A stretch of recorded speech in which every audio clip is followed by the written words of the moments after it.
ми повертаємося до студії. 18 травня по всій Україні пройдуть меморіальні заходи з вшанування пам'яті депортованих кримських татар навесні 1944 року. Сьогодні в центрі Києва на Майдані Незалежності пройде акція, вже традиційна акція «Запали вогник в своєму серці», де кожен бажаючий може приєднатися і запалити вогник, скласти з вогників державний герб України, тризуб, кримсько-татарську таньга, а також контури Криму, який на сьогодні, на жаль, залишається окупованим. Я хочу нагадати, що 12 листопада 2015 року Верховна Рада України прийняла постанову, в якій проголосила депортацію кримських татарів 44-го року з Криму геноцидом кримсько-татарського народу. А в 16-му році, в жовтні, рік тому, прокуратура Автономної Республіки Крим, яка діє тут, в Києві, відкрила карну справу щодо розслідування факту депортації кримських татар 44-го року. От саме про те, як розслідується справа про депортацію, ми поговоримо з нашим гостем Миколою Іванцем, першим заступником прокурора Автономної Республіки Крим. Доброго дня, пане Микола. Доброго дня, слухачам і вам. От ця справа про депортацію, прокуратура розслідує її зараз. Я просто хочу зрозуміти, а як це можливо? 70 років тому сталася подія, і в нас іде слідство, справжнє слідство. Ну, слідство у нас тільки розпочалось рік тому, і через те ми проводимо ряд слідчих дій. Слідчі дії, вони мають складний характер. Це все зв'язано з тим, що необхідно провести значний збір доказів історичних цих подій, і потім, щоб узагальнити, провести експертизу, це історико-демографічну, і на підставі всіх цих даних, показів ще свідків, тих, які є живі, або їх рідних, близьких, які знають ці всі події, зі слів безпосередньо осіб, які були депортовані, прийняти вже кінцеве рішення. Хочу сказати про те, що з самого початку, і особливо останні дні, то слідство триває активно. Нам направлені у державні архіви 53 запити, в 67 наукові бібліотеки, направлені в навчальні заклади, державні установи та громадські установи запити з метою отримання максимально інформації з цих питань. Такі інформації ми отримали. Крім того, були направлені інформації і в місця депортації. Це Узбекистан, де фактично 65% кримсько-татарського населення було депортовано. Це Казахстан. На жаль, Російська Федерація відповіді нам не надала з цього питання. Єндус Мамєтов, це прокурор Автономної Республіки Крим, він говорив, що складності полягають в тому, що багато документів знаходяться за межами України. Але от я хочу зрозуміти, говорилося про 160 свідків. З їх показів почалася справа. І що люди, про що вони свідчать? Вони свідчать про те нелюдське ставлення до них. Я хочу нагадати, сказати про те, що сама депортація, вона була дуже чітко організована, вона була проведена на підставі рішення Державного комітету оборони, яке вийшло 11 травня 1944 року, а 18 травня, вже в 3 години ранку, почалось масове вивезення кримсько-татарського населення з Кримського півострову. І максимально десь на протязі до 16 годин 20 травня, тобто за дуже короткий такий період, було депортовано близько 180 тисяч населення кримсько-татарського, яке проживало на території Криму. А всього скільки було депортовано? Там же ж була і друга хвиля, коли поверталися фронтовики. Там по другій хвилі ми можемо говорити про те, що близько 6 тисяч осіб – це ті, які були демобілізовані з лав радянської армії, які пройшли війну, і вони поверталися в Крим, але їм і не давали можливості повернутися до Криму, а з самого початку вже пропонували можливість приїхати у ті місця, де вже знаходяться їхні сім'ї, і Узбекистан, і Казахстан, або Російській Федерації. Також десь біля 5 тисяч було задіяно насильницько вивезено людей кримсько-татарської національності до Москов, організація Москвавуголь, кажеться там. Крім того, На десь, шахти тобто? На шахти, да. І близько 5987 чоловік було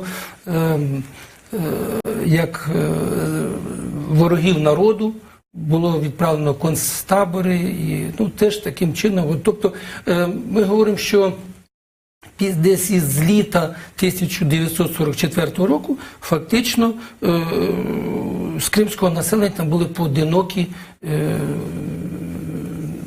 особи, які залишились на Кримському півострові.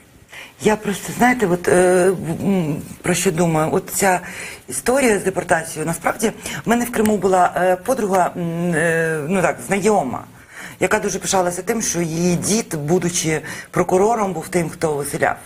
Тобто це теж тим займалася прокуратура, щоб він розслідував справу, щоб була певна справа, на підставі якої ти про злочин народу перед Радянським Союзом.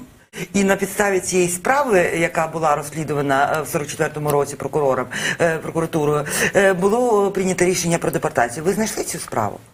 Ви знаєте, що багато дуже документів нам не вдалося знайти, тому що значна їх кількість знаходиться в Російській Федерації.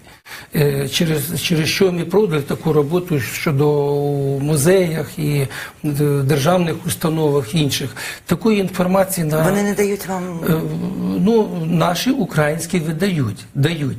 Росія нам нічого не дає. І вона зовсім в іншу сторону вона інтерпретує це все, що якщо говорити про те, що транспортування людей, вони говорять про те, що всі особи там вони на місцях зупинки мали можливість митися, їм вони забезпечували гарячими пайками і таке інше. Але слідство на сьогодні встановило, що близько 8 тисяч громадян кримсько-татарських, вони померли тільки під час транспортування. Я хочу зрозуміти, Росія сьогодні фактично вибілює депортацію, розказуючи, що людей депортували зі всіма, там, я не знаю, там, віп-класом, чи що це? А чому вони це роблять?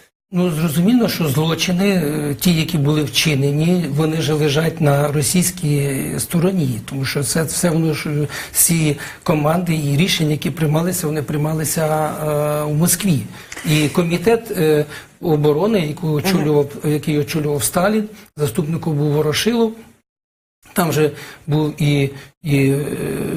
тобто Молотов був заступником, а і Ворошилов, і Берія, всі ті, які прийняли рішення, одностайно прийняли рішення про депортацію. Причому, тут важливо, Росія приймає це на власний рахунок. Але ж зараз ми знаємо, що там теж в Криму через те... Я розумію. От це цікавий момент. От дивіться, було повідомлення в 16-му році, тільки розпочалося слідство, про те, що планується долучити до розслідування слідчих з Служби безпеки України для того, щоб використати їх досвід, який вони отримали під час розслідування справи по Голодомору. Чи були долучені працівники СБУ і що вони робили? Я скажу, що ми в групі працюємо і з тим, коли перед тим, як розслідувати це провадження, в ходу його розслідування, ми ознайомилися із 310 томами кримінальної справи, тоді ще діяв кодекс старий, то із 310 томів ми ознайомилися з ними, щоб мати досвід роботи по розслідуванню таких злочинів.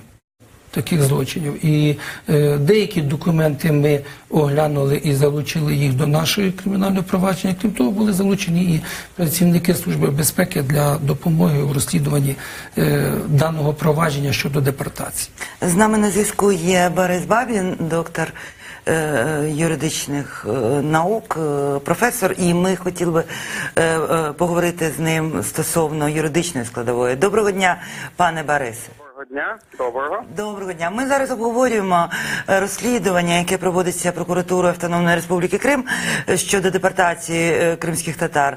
От скажіть, будь ласка, от ми з'ясували, що Росія протидіє дивним чином, тобто Росія постійно дає якісь відписки про те, що виявляється кримських татарів, коли їх депортували, то там були і помивочні на кожній станції, і там, я не знаю, теплі туалети, гарячий чай і наша радушія. Я хочу зрозуміти, чому Росія так от особисто, тобто питання, якщо прокуратура України розслідує цю справу, то Росія хоче бути адвокатом, чи може вона бути адвокатом? Ви знаєте, щоб відповісти на ваше питання, слід подивитися на проблему те, що ширше. Російська Федерація щось відповідає прокуратурі Автономної Республіки Крим лише тому, що ця прокуратура про це запитує Російську Федерацію. І тут це просто дзеркало того, як ця справа нібито розслідується. Дійсно, вона була порушена за статтею геноцид у 2016 році. На мою глибоку думку, вона була доручена абсолютно не тому органу, що має це робити, бо, на жаль, той орган, який його проводить, на мою думку, особисто немає відповідної інституційної спроможності. І те, що на сьогодні ми маємо заяву керівника цього органу про те, що нібито планується завершення у 2017 році цієї справи без винесення до суду, кожен юрист, там, хоча б з 2 курсами вищої юридичної освіти, розуміє, що це означає, що справа розсипалась, що ті поради, які б надавалися органу розслідування щодо того, як реально, в розумні терміни, пред'явити підозру живим людям, вийти на суд, вони були прокуратурою проігноровані. На жаль, ми маємо, вибачте, коли іграшковий ограм грається у розслідування, але, вибачте, такими речами, як геноцид, гратися не слід.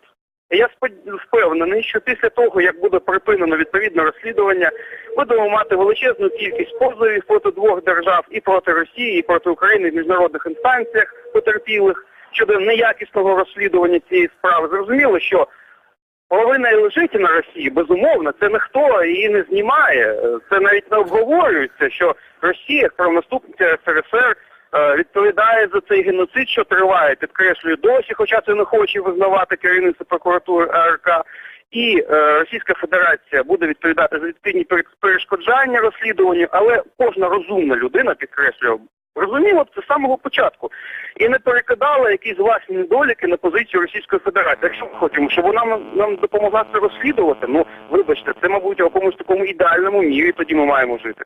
Пане Борисе, а хто мав би розслідувати, на ваш погляд, таку справу про геноцид? Ну, дивіться, це системна справа, яка потребує величезного поту. Ті потерпілі, які існують, вони знаходяться на окупованих територіях, на підконтрольних територіях. Це великий обсяг роботи на цьому напрямку. Другий обсяг роботи – це пошук винних у цих процесах. Пошук винних, які знаходяться і в Україні, і в Російській Федерації, в Узбекистані, підкреслюю, живих винних, оскільки депортація – це злочин, який розпочався в 44-му і триває. Тобто для цього необхідна певна політична воля. І, відповідно, орган певною мірою вищий за рангом, ніж та прокуратура, яка була утворена у порушенні норм Конституції АРК, будемо відвертими, на який там юстований наказ про її положення це не скасовує. Я вважаю, що це має бути рівень Генеральної прокуратури, головної військової прокуратури, як мінімум, бо це злочин, який вчинювався, розпочався, як мінімум, як воєнний злочин і тривав як злочин проти людяності, тому, з самого початку те, що це було передано, будемо відвертими, не на найвищий рівень, це з самого початку було лакмусовим папірцем, тому по-разному ставиться наша влада до цього питання, як до політичного питання, а не як до потреби покарати винних у злочини проти людяності. Дякую, пане Борисе. З нами був на зв'язку Борис Бабін, юрист, колишній представник України в Європейському суді з прав людини. Ну от, пане Борис вважає, що розслідувати мала Генпрокуратура і розслідувати мала як злочин проти людяності. Я розумію, що вам є що відповісти. Я хотів би сказати, що поважний пан, він кримінальне провадження він не знає про ті докази, він не знає про хід розслідування. І він представник ЄСПЧ, все ж таки. Я розумію, але говорити про те, що по кримінальному провадженню не проводиться, що повинен розслідувати якийсь інший орган, стан слідства ж йому невідомий. І я рахую, що в даному випадку неетично так говорити. Пане Микола, і значна робота проведена, і я думаю, що найближчим часом буде все відомо. Давайте прояснимо, от це важливо. Хто є злочинцем? Проти кого порушена справа? В даному випадку ми говоримо про те, що винні особи є ті особи, які прийняли рішення. Рішення було прийнято тоді в Москві 11 травня 1944 року. Сталін, Молотов, Ворошилов, Малінков, Берія, ті, хто ходять, а також ряд інших осіб, які до виконання цього рішення причетні. Такі прізвища є. Зрозуміла. От дивіться, я навела приклад дідуся своєї колишньої подруги кримської. Ну, ці люди потім мешкали в Криму. Там були і конкретні люди, які приходили зі зброєю, які виносили це рішення, підписували там на місці, робили якісь, фальшували справу про те, що якісь кримські татари вбивали там сотнями тисяч, якісь там, ну це ж було, вони ж були кіноплівки, де стоять радянські військові, прокурори і говорять, що отут от купа трупів і все це зробили кримські татари. Ці люди, вони, це не Сталін і Берія, це конкретні виконавці. Це вже не конкретні виконавці. Ми шляхом допиту осіб, які проживають на території Криму, які допитуються нами і допитуються в суді, встановлюються причетні особи, які кого вони могли би назвати. Ви знаєте про те, що термін, який надавався людям, він був наскільки дуже короткий і наскільки це поспішно виконувало там 25 тисяч тих працівників НКВД, які здійснювали депортацію, що замість, наприклад, 500 кілограмів, які повинні бути брати на особу, люди встигали там протязі кількох хвилин взяти саме необхідне, і це було там 20 кілограм, і вибігати із будинку. Але це були конкретні люди. Потім були конкретні люди, які супроводжували конвоїри. Були люди, які потім приймали в місцях депортації, і там теж були фактично вчинення злочинів, коли на місцях людям просто їх викидали в поле, і їм оточуючи ці голови колгоспів не давали де жити, не давали їжі, тобто не сприяли, якось не рятували їх. Це ж теж конкретні люди. Теж конкретні люди. Я говорю, що слідство в цьому напрямку триває. Говорити про прізвище я не буду, тому що тоді треба називати по списку, що я би взяв би такий список, і назвав би. Частина таких встановлюється. Є міжнародні доручення, які і в Узбекистан, і в Казахстан. З Росії ми не можемо взяти, але в нас достатньо даних є для того, щоб прийняти найближчим часом рішення по суті. Ще питання. Чи буде суд? Я рахую, що він обов'язково буде. Після виконання окремих слідчих дій, я так думаю, що пане Микола, ми говоримо про те, що не зрозуміло, Сталін, Ворошилов, Молотов, це зрозуміло. Але ми говоримо про те, що це був злочин радянського режиму, який і такий самий злочин був вчинений проти українського народу. Бо ми вже говорили про те, що був суд в 10-му році стосовно Голодомору. І цей суд виніс рішення, що Голодомор є геноцидом. Що ми хочемо отримати в результаті після розслідування, після судів? Який має бути, на ваш погляд, вирок суду, що кінцева мета? Ну, кінцева мета, що кожен злочин сам по собі геноцид, це є злочином. І кожен злочин він повинен бути засуджений. Особи, які вчинили, повинні понести відповідне на російській мові покарання. Да. Слідство в цьому напрямку і триває. Слідством встановлено, що за цей період часу короткий, який відбувся в депортації, значно зменшилась кількість кримсько-татарського населення. І от надлишкова смертність, яка відбулась, вона була якраз це наслідок того, що неналежні умови і проживання, неналежні нелюдські умови, це і харчування, це питання охорони здоров'я. Якщо ми говоримо щодо і причин смерті, наприклад, виснаження і дистрофія, вона перевищувала захворювання, які інфекційні, там, грип, інші, та, наприклад, малярію. Це про що говорить? Що немає вітамінів не було. Да, що це знесилений організм. Я ще хочу задати питання, хто є потерпілим? Потерпілі є ті особи, які от на сьогоднішній день це є конкретні прізвища тих осіб, які є в живих, і ми допитуємо. Про ті особи, які проживають на території Кримського півострова, на території Херсонської області. Тобто це конкретні особи. Чому це важливо? Тому що в 10-му році про той суд, який я згадувала, по Голодомору, там потерпілим був фактично народ. Ну тому що визнання було, що це геноцид проти народу. А якщо це геноцид проти народу, то і народ, але народ в нас є і в даному випадку і є конкретні і люди, тому що сама по собі депортація вона призвела до часткового знищення нації, до часткової, не повністю. Що ще є, на ваш погляд, наслідками, крім винищення просто кількості людей і знесилення? Чи були ще якісь наслідки, які ви, для народу, які ви для себе визначаєте? Ну, наслідки були, можливо, про це не говорять, але і відбувся дефіцит дітонародження, тому що і починаючи з 44-го року і по 54-й рік, десь можна говорити у процентному відсотку, щоб дітонародження би збільшилось би на 60%. А це теж є злочином, це теж є геноцидом. Тобто про це мало говоримо, ми говоримо тільки про фізичних осіб, які тільки перемістили, і про народ, який фактично позбавили батьківщини. Пан Бабін, він згадав у цей момент, що Росія є правонаступницею Радянського Союзу. Чи буде звинувачений Радянський Союз як країна, або радянський режим як певна така ідеологічна спільнота, тобто, як нацистський режим був звинувачений на Нюрнберзькому процесі, тому що це був суд не тільки над злочинцями, які приймали рішення, а й над режимом як ідеологічною складовою.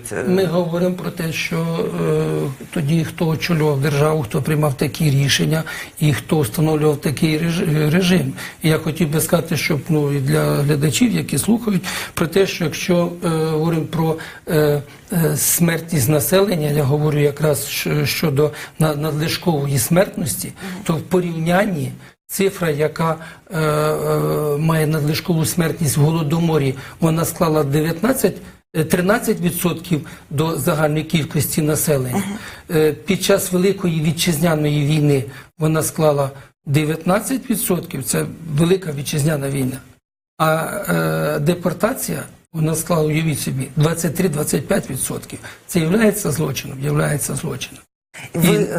Я хочу зрозуміти, 25% це які загинули під час самої депортації, чи ще після того, як вже на місцях? І після теж, а умови проживання, ті умови, в яких вони знаходились, це також є злочином.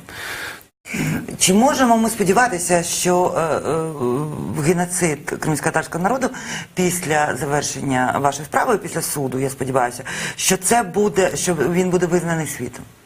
25% втрат.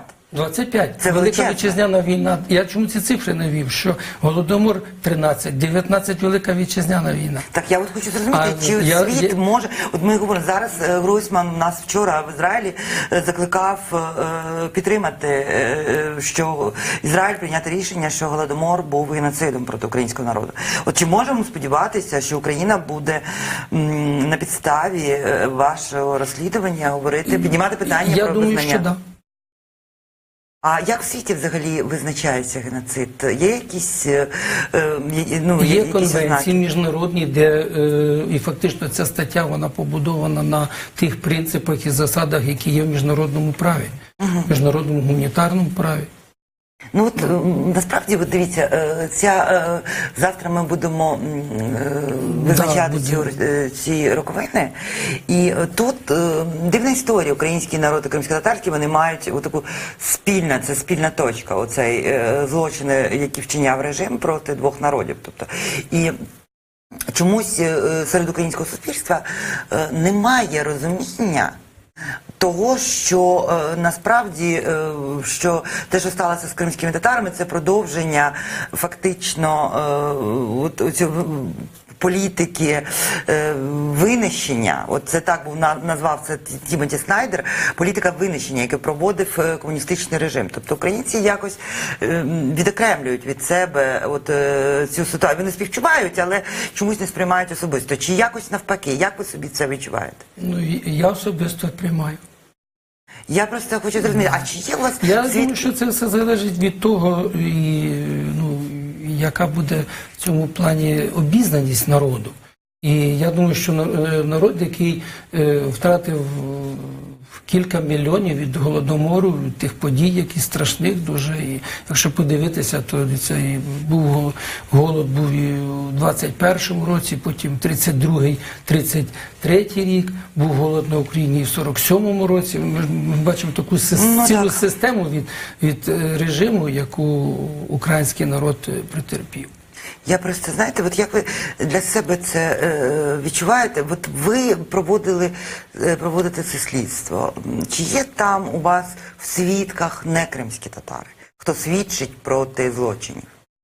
Ну, ми працюємо тільки із кримськими татарами. Ви знаєте про те, що основу депортації складали кримські татари. Після незначну Але кількість... були люди, які бачили, які були поруч, бачили. Бачили, ми цих свідків ми шукаємо, але і основні свідки – це ті безпосередні особи, які виїжджали, які можуть свідчити, надавати всі ті документи. Крім кримських татар, ви знаєте про те, що було виселено близько 12 тисяч греків. Так. Потім болгар, армян було. І німців. Я просто ми говоримо про потерпілих. Потерпілі свідчать проти власних катів. Але я говорю про те, що були люди, які бачили, як проходили ці ешелони, які бачили, як викидали людей з домівок. Наприклад, ті, хто мешкав в Криму, або ті, хто бачив, як людей привезли в Узбекистан, як вони помирали, і хто не дав їм кусень хліба. Це теж свідки. Ну, тобто, дивіться, чи не помилка це обмежувати свідків злочину режиму тільки кримськими татарами? Можливо, потрібно залучити когось інших для того, щоб вони підтвердили слова? Справа в тому, що ви розумієте, що не так просто зараз за сплином стільки часу, який пройшов, відшукати тих осіб, які були свідками тих поїздів, які проходили, і тих всіх обставин, які відбулися. На жаль, термін і час вони. Я просто, знаєте, мені, коли ми говоримо... я говорю, що ми відшукуємо для повноцінного і всебічного і повного розслідування всіх свідків, які є. А чи ви зараз, я хочу іще одне питання, чи продовжуєте ви зараз брати свідчення, чи вже оця база посвідчення? Ми продовжуємо, ми продовжуємо, розслідуємо, співпрацюємо із багатьма громадськими організаціями і дуже дякуємо тим, хто надає таку інформацію про таких людей. І знаєте про те, що ті вже свідки, які, чи самі потерпілі, які були учасниками того, це вже надзвичайно похилі люди. Ми допитуємо їхню рідню, дітей, внуків, хто має, можливо, якісь документи, що досвідчать про цього, і ми це все залучаємо. Як потрапити, наприклад, дати свідчення вам, якщо у людини є така потреба, якщо їй є що сказати? Ми маємо лінію, маємо сайт. Крім того, зараз ми проводимо і прийоми громадян кримсько-татарського населення, які переселені зараз по іншим регіонам: Херсон, Запоріжжя, Харків, Львів, Дніпропетровськ.